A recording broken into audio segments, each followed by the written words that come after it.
你不要来那个，你这不抽呀嘛？嘿，快别为路比了，就不着他。我路亏路用住嘛。差别嘛？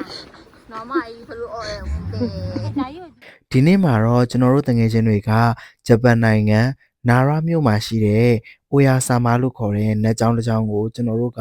သွားရောက်လည်ပတ်ပြီးတော့လေးလာမှာဖြစ်ပါတယ်။နာရာမြို့ကိုကျွန်တော်တို့၄နာရီကြာအောင်ကားမောင်းခဲ့ရပါတယ်။ဘူးတုဒရအောင်ကျွန်တော်တို့အတူတူလိုက်ကြည့်ပေးကြပါဦး။နာရာမြို့အဝင်ဝါကိုရောက်တဲ့အခါမှာတော့နတ်ကျောင်းကိုကိုစားပြီးတော့ဝတ်စုံနေနဲ့လူတွေအများကြီးကိုတွေ့ခဲ့ရပါတယ်။ဒါကတော့ကျွန်တော်တို့တစ်ဖွဲ့လုံးနဲ့မှာအရွာဆုံးတငယ်ချင်းပေါ့နော်။အခုကတော့ကျွန်တော်တို့နေရမယ့်အခန်းလေးကိုသွားကြည့်နေရပဲဖြစ်ပါတယ်။အခန်းလေးကကြကြဝန်းဝန်းလေးဆိုတော့နေရတာအတော်လေးအဆင်ပြေပါတယ်။ရှုခင်းလေးကလည်းတော်တော်လေးကိုလှပါတယ်။ဒါကတော့နာရာမြို့ရဲ့ရှုခင်းလှလှလေးဖြစ်ပါတယ်။အခန်းထဲကိုထုတ်ထားပြီးတော့ကျွန်တော်တို့ထမင်းသွားစားပါတယ်။ထမင်းကတော့စားရတာအဆင်မပြေဘူးပေါ့နော်။ဒါပေမဲ့ထဲသမျှဟင်းတွေထမင်းတွေအကုန်ကုန်ခဲ့ပါတယ်။ထမင်းစားပြီးတော့ကျွန်တော်တို့နှစ်ကျောင်းစီကိုသွားယူပဲဖြစ်ပါတယ်။ဒါကတော့နာရာမြို့မှာရှိတဲ့အိုယာဆာမာနှစ်ကျောင်းဖြစ်ပါတယ်။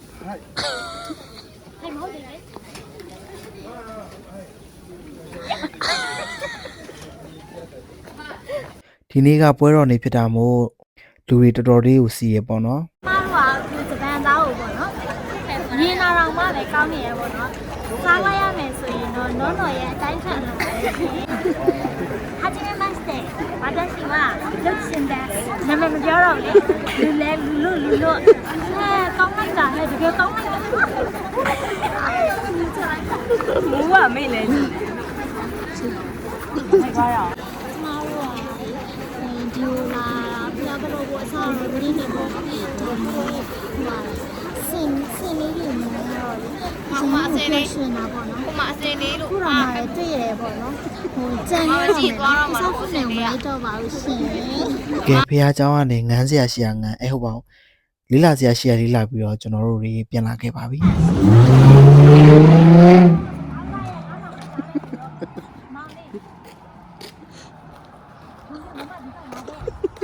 你不要来那个，你这不抽呀嘛？嘿，快别为路比了，就不着他。我路亏路用住嘛。差别嘛？那么伊不如爱我哪有人家差别？说些哪了？都可以干嘛嘛？可以干嘛啦？都那可能过来没钱到没呀？哎，毛人啊！我也一样。 ကျွန်တော်နားနေဆောင်ရောက်တော့ထမင်းတစ်ခါတန်းစားပါတယ်နောက်ပြီးပြင်းတာနဲ့ကျွန်တော်ဖះရိုက်ကြတယ်ပေါ့နော်ဖះသွားတာဖះမကြော့ပဲနဲ့အစင်ကန်းခဲ့တဲ့အကျိုးကြောင့်မလို့ပေါ့နော်ကျွန်တော်တို့၃ယောက်လုံးဘူကြပါတယ်အိမ်မှာထိုင်အားစားတယ်ပေါ့နော်တော်တော်လေးလဲရှည်ရတယ်တော်တော်လေးလဲပျော်ဖို့ကောင်းပါတယ်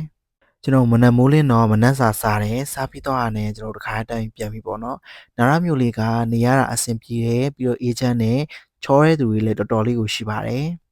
ကျွန်တော်အဆောင်ပြန်ရောက်တော့ည6နာရီခွဲရှိပါပြီ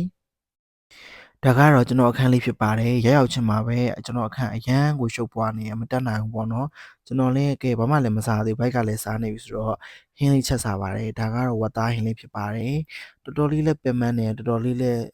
ပျော်ရွှင်ခဲ့ရတယ်ပေါ့နော်ဒါကတော့ကျွန်တော်ရဲ့ညစာလေးဖြစ်ပါတယ်ညစာလေးစားပြီးသွားပြီဆိုတော့ကျွန်တော်အိတ်တော်မယ်ပေါ့နော်အားလုံးပဲတတပါ